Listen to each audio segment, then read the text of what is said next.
ഇത് എനിക്ക് എന്തെങ്കിലും ഒരു ഓപ്പർച്യൂണിറ്റി ഇതിലൂടെ ഉണ്ടാകുമെന്ന് കരുതി പൈസ മാത്രം നോക്കിയാൽ നമ്മൾ ഒരിക്കലും വിജയിക്കത്തില്ല. എന്നോട് ഒരുപാട് ആങ്കേഴ്സ് വേറെയൊക്കെ ചാനൽ ആങ്കർ പറയും നീ കുറച്ചാണ് വാങ്ങിക്കുന്ന പേയ്മെന്റ്, നീ ഇതിലൂടെ കൂട്ടി ചോദിക്കും. ഇതിനെ കുറച്ച് പേർക്ക് ഇപ്പം അറിയാലോ. ഞാൻ പറഞ്ഞില്ല, എന്നെ സംബന്ധിച്ചിടത്തോളം എനിക്കൊരു അവസരം ദൈവം തരും, അവർ ഇങ്ങോട്ട് ഓഫർ ചെയ്യുന്ന ഒരു ദിവസം വരും. ശാരിക ഇതാണ് നിന്റെ പേയ്മെന്റ്, ഇത്രയും മതിയോ എന്ന് ചോദിക്കുന്ന ഒരു ദിവസം വരും, മൺഡേ. അന്ന് ഞാൻ ഐ വിൽ ആസ്ക്. അതല്ല ഒരിക്കലും അവിടെ കഴുത്തിന് കുത്തിപ്പിടിച്ചിട്ട് ഇതെനിക്ക് തന്നേ പറ്റുള്ളൂ എന്ന് പറയില്ല. നിങ്ങൾക്ക് ഓക്കെ ആണെങ്കിൽ ഓക്കെ ഞാൻ വരാം എന്ന് പറയും. അങ്ങനെ ബാർഗെയിൻ ചെയ്തിട്ടുണ്ട്. എൻ്റെ കഴിവ് മനസ്സിലാക്കി അവർ എന്നോട് ഡിമാൻഡ് ചെയ്യണം, നിങ്ങൾക്ക് തരാമെന്നുള്ളത്. അങ്ങനെ ഒരു ലെവലിൽ എത്തുമ്പോഴേ ഞാൻ പൈസയ്ക്ക് വേണ്ടി ബാർഗെയിൻ ചെയ്യുള്ളൂ. അല്ലാതെ എൻ്റെ ഒരു പാഷനാണിത്. അതുകൊണ്ടാണ് അതിൽ ഞാൻ എത്ര ഇരുട്ടിയിലും എത്ര രാത്രിയിൽ ഓപ്പർച്യൂണിറ്റി വന്നാലും ഞാൻ എൻ്റെ സേഫ്റ്റിയും കൂടെ നോക്കിക്കൊണ്ട് അത് ആ ഒരു ഷോയ്ക്ക് വേണ്ടി വരുന്നത്. പൈസ മാത്രമല്ല ഇവിടെ. ഓക്കെ. പക്ഷേ ശാരിക പറയുന്നുണ്ട് പൈസ മാത്രമല്ല നോക്കുന്നത്, പാഷനും കൂടെയാണെന്നത്.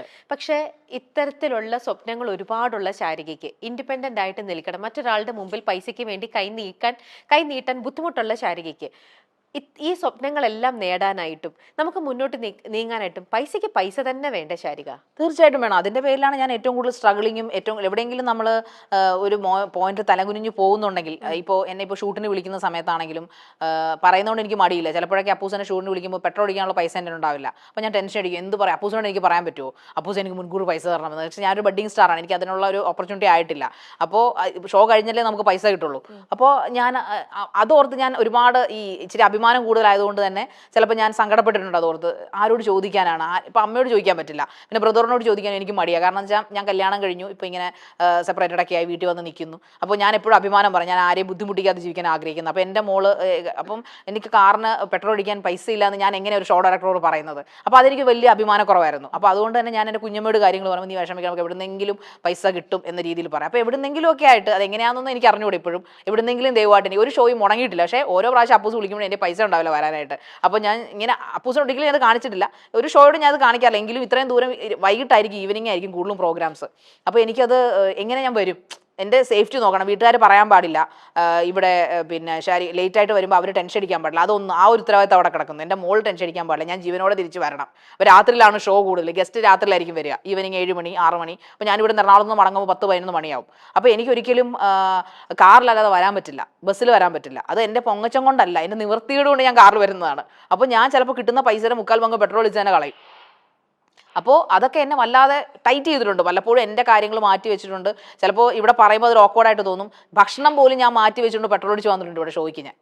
ബിക്കോസ് അത്രയും ടൈറ്റിൽ ഞാൻ പോയിട്ടുണ്ട്. അപ്പോൾ സാമ്പത്തികം വളരെ വലിയ മുഖ്യ ഘടകമാണ്. അപ്പോൾ എനിക്കൊരു മുഖം വരുമ്പോൾ ഇപ്പോൾ ഞാൻ ആൾക്കാരോട് പറയും എൻ്റെ പേയ്മെൻറ്റ് ഇതാണ്, എൻ്റെ സമയത്തിന് നിങ്ങൾ ഇമ്പോർട്ടൻറ്റ് തരണം, എൻ്റെ കാര്യം പറഞ്ഞാൽ ഞാൻ പൈസ വാങ്ങിക്കും. അവിടെ ഒരു ആർത്തി വരത്തില്ല ഒരിക്കലും. അത് എനിക്ക് ജീവിതത്തിൽ ഒരിക്കലും ഞാനത് കാണിക്കില്ല. കാരണം പൈസയ്ക്ക് പൈസ വേണം, പക്ഷേ പൈസ ഇല്ലാതെ വരുമ്പോൾ നമ്മളൊന്നുമല്ല എന്ന് വെച്ച് പൈസ കൊണ്ട് എല്ലാം ആകാമെന്ന് നമ്മൾ ചിന്തിക്കില്ല. പൈസ നമുക്കൊരു കോൺഫിഡൻസ് ആണ് എപ്പോഴും. ആ കോൺഫിഡൻസ് ഇപ്പോൾ എനിക്ക് ചെറുതായിട്ടൊക്കെ വന്നിട്ടുണ്ടെന്ന് തോന്നുന്നു. കാരണം നമുക്ക് ഷോസ് കിട്ടി തുടങ്ങി, കൂടുതലായിട്ട് ഷോസ് ഉണ്ട്. അത് പിന്നെ മൈൽ സ്റ്റോണിൻ്റെ ആയാലും മറ്റ് വാർത്തകൾ ഒരുപാട് ചെയ്യുന്ന ഒരാളാണ് ഞാൻ. ഒരുപാട് വാർത്താ ചാനലുകളിൽ വർക്ക് ചെയ്യുന്നുണ്ട്. അപ്പോൾ ന്യൂസ് ചെയ്യുന്ന ആയതുകൊണ്ട് തന്നെ നമുക്കിപ്പോൾ ഒരു മുഖം ഉള്ളത്, ആ മുഖം തന്നത് ഞാൻ ആ മൈൽ സ്റ്റോൺ എന്നും കടപ്പെട്ടവളായിരിക്കും. കാരണം അവരാണ് എനിക്കൊരു മുഖം തന്നത്. അതുകൊണ്ട് തന്നെ എൻ്റെ ചാനലിൽ നിന്നാണെങ്കിലും എനിക്ക് ചെറിയ വരുമാനങ്ങൾ തുടങ്ങി. മറ്റുള്ളവർക്ക് എനിക്കൊരു എമൗണ്ട് പറയാൻ പറ്റി. വലിയ എമൗണ്ട് അല്ലെങ്കിലും എനിക്ക് ഈ എമൗണ്ടിന് വരാൻ പറ്റില്ല, കുറച്ചുകൂടെ കൂടുതൽ തരണം നിങ്ങൾ. അപ്പോൾ അവർക്ക് കാര്യം മനസ്സിലായി. ഒരിക്കലും എന്നോട് തറ്റില്ല, നീ വരണ്ട എന്ന് ഒരാളും പറഞ്ഞിട്ടില്ല കേട്ടോ. ഓക്കെ മനസ്സിലായി ശാരിക, ഞാൻ കാര്യം മനസ്സിലായി തരാം എന്ന് പറഞ്ഞ് വിളിച്ചിട്ടേ ഉള്ളവർ. അപ്പോൾ അതിൻ്റെ ഒരു കോൺഫിഡൻസ് നമുക്ക് എപ്പോഴും ഉണ്ട്. അന്ന് വന്നതിൽ നിന്ന് ഇന്ന് ഞാൻ മാറി. അന്ന് എനിക്ക് ഞാൻ ജനറൽ കമ്പാർട്ട്മെൻറ്റിൽ കയറി പോയിട്ടുണ്ട്, നടന്ന് പോയിട്ടുണ്ട്. ഓട്ടോ പിടിക്കാൻ പൈസ ഇല്ലാത്തതുകൊണ്ട് നടന്ന് പോയിട്ടുണ്ട് പലയിടത്തും. പക്ഷേ ഇന്ന് എനിക്ക് ചിലയിടത്ത് നമുക്ക് ബസ്സിലോ ട്രെയിനിൽ പോകേണ്ടി വരും, കാറിൽ പോകാൻ പറ്റില്ല. മൈൽ സ്റ്റോണിൽ മാത്രമേ കാറിൽ വരാറുള്ളൂ. മറ്റിടത്തൊക്കെ ഞാൻ ട്രെയിനിലോ ബസ്സിലാണ് പോകുന്നത്. അപ്പോൾ ചിലപ്പോൾ ഞാൻ ഇന്ന് എനിക്ക് ഈ പറഞ്ഞ പോലെ ജനറലിന് പകരം ഞാൻ ഇത്രയും 1.5 വർഷത്തിന് ശേഷമാണ് ഒരു AC കമ്പാർട്ട്മെൻറ്റ് ആദ്യമായിട്ട് പൈസ കൊടുത്ത് പോകുന്നത്.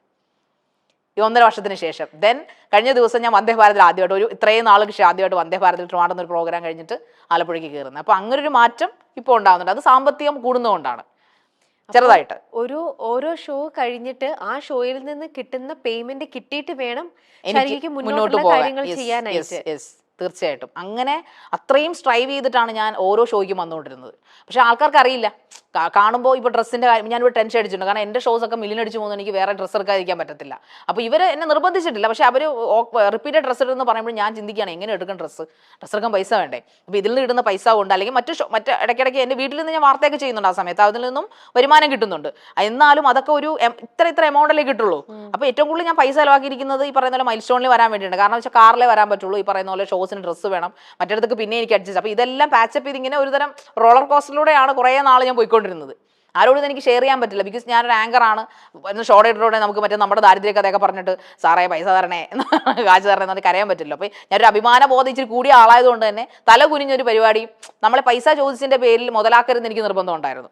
നീ ചോദിച്ചപ്പോൾ ഞാൻ പൈസ തന്നല്ലേ, അതുകൊണ്ട് ഞാൻ പറയുന്നത് നീ ചെയ്യണം. ആ ഒരു ലെവലിലേക്ക് ഞാൻ ഒരിക്കലും പോകത്തില്ലായിരുന്നു. അത് മരിക്കേണ്ടി വന്നാലും പോകത്തില്ലെന്ന് തീരുമാനിച്ചിരുന്ന ആളാണ് ഞാൻ. അധ്വാനിച്ച് മുന്നോട്ട് തന്നെ പോകുമെന്ന് ചിന്തിച്ചിട്ട് വ്യക്തിയാണ്. അതുകൊണ്ട് ഞാൻ പട്ടിണി കിടന്നാലും എൻ്റെ ഷോ നടക്കണം, എൻ്റെ വർക്ക് മുടങ്ങാൻ പാടില്ല. കാരണം ഇത് സ്റ്റോപ്പ് ചെയ്യാൻ ആഗ്രഹിക്കുന്ന കുറച്ചധികം ആൾക്കാർ ചുറ്റും നിൽപ്പുണ്ട്. ഒരു കാരണം ഉണ്ടാക്കിയിട്ട് എന്തിനാ ഇത് നിന്നോട് പറഞ്ഞതല്ലേ ഏതെങ്കിലും പ്രൈവറ്റ് കമ്പനി. എനിക്ക് പ്രൈവറ്റ് കമ്പനി ജോലി ഉണ്ടായിരുന്ന ആളാണ്. ഞാൻ മാനേജറായിട്ട് വർക്ക് ചെയ്തിട്ടുണ്ട്, എഡ്യൂക്കേഷൻ സെക്രട്ടറി വർക്ക് ചെയ്ത് 8 വർഷം വർക്ക് ചെയ്തിട്ടുണ്ട് MNC-യിലൊക്കെ. പക്ഷേ അതൊക്കെ വിട്ടിട്ട് എൻ്റെ പാഷനിലേക്ക് പോകുമ്പോൾ നമുക്ക് ഒരുപാട് സ്ട്രഗിൾ ഉണ്ട്. ഇപ്പോൾ ഫ്രീലാൻസറായിട്ട് വർക്ക് ചെയ്യുമ്പോൾ ഒരുപാട് സ്ട്രഗിൾ ഉണ്ട്. ഞാൻ ഒരുപാട് ട്രാവൽ ചെയ്യണം, ഉറക്കമില്ലാതെ എത്രയോ പ്രോഗ്രാംസ് ഇപ്പോൾ ട്രിവാൻഡ്രം, എറണാകുളം, കൊച്ചി ഒക്കെ പോകുന്നുണ്ട് ഞാൻ. അപ്പോഴൊക്കെ എൻ്റെ ആരോഗ്യമാണ് അവിടെ ഞാൻ കൊടുക്കുന്നത്.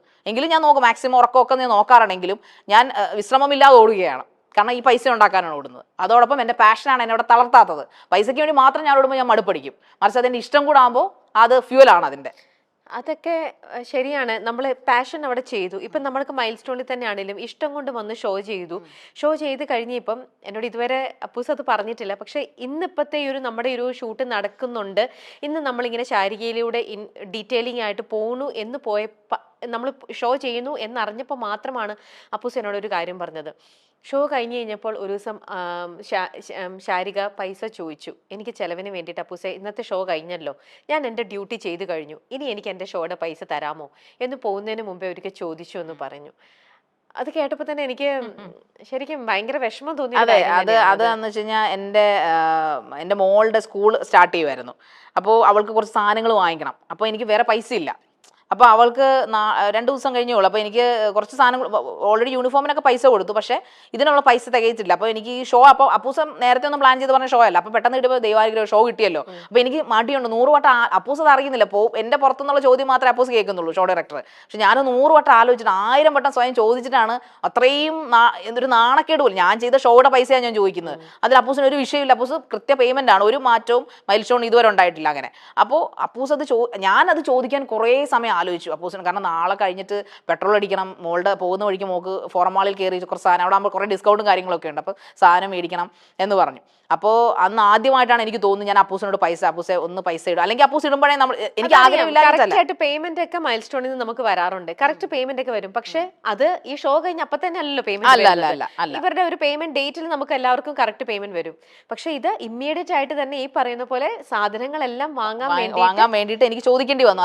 അത് 100 വട്ടം ഞാനതൊരു അഹങ്കാരത്തോടെയോ പിടിച്ചു വാങ്ങിയല്ല, മറിച്ച് 100 വട്ടം ഒരു നാണക്കേടായിരുന്നു മനസ്സിൽ. അത് അപ്പൂസിനോട് ചോദിക്കണമല്ലോ, അല്ലെങ്കിൽ സാധാരണ അപ്പൂസ് ഇട്ട് തരുകയും ചെയ്യുന്നത്, ഇത് ചോദിക്കണമല്ലോ എന്ന് 100 വട്ടം ആലോചിച്ചപ്പോൾ പിന്നെ ഇങ്ങനെ. അപ്പോൾ അപ്പൂസ് എനിക്കൊന്ന് കുറച്ച് കഴിഞ്ഞിട്ട് 5:30 ആയപ്പോൾ ഞാൻ പിന്നെ വോയിസ് ഇട്ട് അപ്പൂസിനെ നേരിട്ട്, അപ്പൂസെ മോൾക്ക് കുറച്ച്. അപ്പോൾ അപ്പൂസ് എന്നോട് വഴക്ക് പറഞ്ഞു, ശാരിക്ക് ഇത് പറയാമായിരുന്നില്ലേ, മോൾക്ക് കുറച്ച് പോകുന്ന വഴിക്ക് വാങ്ങിക്കായിരുന്നല്ലോ കടയിൽ കയറി, അത് എന്തുകൊണ്ട് പറഞ്ഞില്ല. അപ്പോൾ എനിക്കൊരു ആശ്വാസം തോന്നി, പുള്ളി എന്നെ അണ്ടർ എസ്റ്റിമേറ്റ് ചെയ്തില്ലല്ലോ എന്ന്. അതൊരു വല്ലാത്തൊരു സമയമായിരുന്നു. ഇതൊക്കെ ചോദിക്കുമ്പോൾ ഞാൻ ഉള്ളിൽ വിഷമിക്കുകയാണ്, അല്ലാതെ എനിക്കൊരു വാശിയോ അല്ലെങ്കിൽ ആ ഒരു ഹോട്ട് സീറ്റിലിരിക്കുന്ന എൻ്റെ ഹൃദയം അപ്പോൾ ഹോട്ട് സീറ്റ് ആയിരിക്കും എപ്പോഴും ഇത് പറയുമ്പോഴത്തേക്ക്. ഇപ്പം സാമ്പത്തികം വലിയൊരു ഘടകം തന്നെയാണ് എമിച്ചി. എപ്പോഴും നമുക്ക് പൈസ നമ്മുടെ കയ്യിൽ എപ്പോഴും പേഴ്സിൽ, അല്ലെങ്കിൽ നമ്മൾ എവിടെയെങ്കിലും ആരുമായിട്ടെങ്കിലും പോകുമ്പോൾ പോലും അവരാണ് നമുക്ക് ട്രീറ്റ് തരുന്നെങ്കിൽ പോലും നമ്മുടെ കയ്യിൽ ഒരു 1000 രൂപ അല്ലെങ്കിൽ ഒരു 500 രൂപ കയ്യിൽ വേണമെന്ന് ചിന്തിക്കുന്നത്. പൈസയ്ക്ക് പൈസ തന്നെ വേണം, നമ്മൾ മുടക്കുന്നിടത്ത് മുടക്കിയേ പറ്റുള്ളൂ. അത് ബന്ധങ്ങളില്ല അവിടെ. സത്യമാണ്. ഇപ്പൊ പ്രത്യേകിച്ചും നമുക്ക് നമ്മളെ മക്കളെയും കൊണ്ട് മോളെയും കൊണ്ട് പുറത്തേക്ക് ഇറങ്ങുമ്പോൾ കുഞ്ഞുങ്ങൾക്ക് അവർക്ക് എത്ര നമ്മൾ നമ്മുടെ പൈസയുടെ ബുദ്ധിമുട്ട് പറഞ്ഞ് മനസ്സിലാക്കി എന്ന് പറഞ്ഞാലും അവരുടെ പ്രായം അതാണ്. അവർക്ക് പല ഫാൻസി സാധനങ്ങളൊക്കെ കാണുമ്പോൾ കുട്ടികളുടെ മനസ്സ് ആഗ്രഹിക്കും, അവർ അട്രാക്റ്റഡ് ആവും. അപ്പൊ അവര് അത് ആഗ്രഹിക്കുമ്പോൾ നമുക്കത് വാങ്ങി കൊടുക്കാൻ പറ്റാത്ത ഒരു പാരന്റിന്റെ അവസ്ഥ എന്ന് പറയുന്നത്, ഈശ്വര എന്റെ കയ്യിൽ പൈസ ഇല്ലല്ലോ. നമുക്ക് ആ ഒരു റിയാലിറ്റി അറിയുള്ളൂ. കുഞ്ഞിനെ ചിലപ്പോൾ മനസ്സിലായി, അപ്പോഴൊക്കെ നമ്മുടെ മനസ്സ് ഉരുകും അല്ലേ? തീർച്ചയായിട്ടും. എങ്ങനെ ഞാൻ അങ്ങനെ ഉരുകുന്ന ഒരു അമ്മയാണ് പല മൊമെന്റിലും ഞാൻ ചിലപ്പോഴൊക്കെ. പക്ഷെ എന്റെ മോളെ ഞാൻ അതുകൊണ്ട് തന്നെ റിയാലിറ്റി പറഞ്ഞ് പഠിപ്പിച്ചെന്നുള്ളതും അവൾ എന്നോട് എപ്പോഴും പറയാം, അമ്മ അവളൊന്നിനും വാശി പിടിക്കത്തില്ല, അമ്മയ്ക്ക് നിറച്ച് പൈസ ആയിട്ട് വാങ്ങിച്ചു തന്നാൽ മതി. അപ്പൊ അത് പറയുമ്പോൾ എന്റെ ഹൃദയം വേദനിക്കും. അവളൊന്ന് മനസ്സിലാക്കിയിട്ടാണല്ലോ പറയുന്നതെന്ന് ഓർത്തിട്ട്. പിന്നെ ഞാൻ ചിന്തിക്കും, ഞാൻ ആരുടെയും പൈസ മോഷ്ടിച്ചിട്ടില്ല, ആരെയും പറ്റിച്ചൊന്നും മേടിച്ചിട്ടില്ല, കൊടുത്തിട്ടേ ഉള്ളൂ പൈസ എല്ലാവർക്കും. അപ്പൊ അതുകൊണ്ട് തന്നെ ദൈവം എനിക്ക് എന്റെ വർക്ക് ഞാൻ നന്നായിട്ട് ചെയ്യുന്നു, അതിൽ ഞാൻ വെള്ളം കലർത്താറില്ല, മായം കലർത്താറില്ല. സോ അതുകൊണ്ട് തന്നെ definitely one day will arrive എന്ന് ഞാൻ ചിന്തിക്കാറുണ്ട്, എപ്പോഴും ചിന്തിക്കാറുണ്ട്, പ്രാർത്ഥിക്കാറുണ്ട്. അപ്പൊ അതുകൊണ്ട് തന്നെ ഞാൻ വേറെ ആരെന്നെ കൈവിട്ടാലും അദ്ദേഹം എന്നെ കൈവിടില്ല. ആ ദ യൂണിവേഴ്സൽ ട്രൂത്ത് എന്നെ ഒരിക്കലും ആ ഈശ്വരൻ കൈവിടില്ല എന്ന് ഉറച്ച വിശ്വാസത്തിലാണ് ഞാൻ ഓരോ പ്രാവശ്യവും കാലെടുത്ത് വെക്കുന്നത്. കൊടുങ്കാട്ടിലേക്കാണ് എപ്പോഴും കാലെടുത്തത്, പക്ഷെ അവിടെ എൻ്റെ വഴികൾ തെളിയുമെന്ന് പൂർണ്ണ വിശ്വാസത്തോടു കൂടിയാണ് ഞാൻ എപ്പോഴും പോവുക.